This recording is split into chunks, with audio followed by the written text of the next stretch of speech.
It's funny how life can turn on a dime. One minute you're a fresh college graduate with big dreams, and the next you're working the graveyard shift as a custodian in a nearly deserted office building. That's my life now. I'm Ethan, 24 years old, cleaning toilets and emptying trash cans to help pay off student loans and support my younger sister. This job is my lifeline, and I thought it was safe. I was wrong. One night around 2 a.m., I was scrubbing the restroom on the top floor when I heard a faint noise coming from the hallway. It sounded like someone was whispering, but I was supposed to be alone. Grabbing my flashlight, I stepped into the corridor, shining the beam into the darkness. The whispering grew louder, but I couldn't make out the words. As I walked toward the source, the sounds abruptly stopped. I turned the corner and saw a man standing at the end of the hallway, staring at me.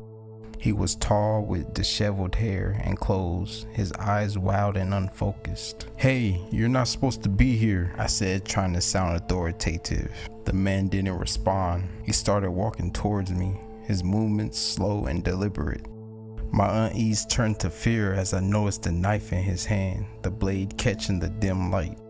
"Stay back," I shouted, but the man kept advancing, his pace quickening.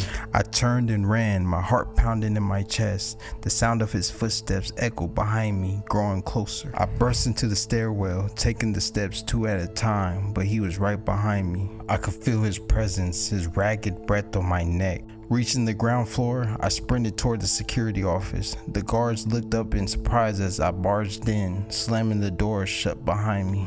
"There's a man with a knife," I gasped. The guards sprang into action, grabbing their weapons and rushing out. Moments later, I heard a struggle, followed by the sound of the man being subdued. The police arrived soon after, taking the intruder into custody. I sat in the security office, trying to calm my racing heart.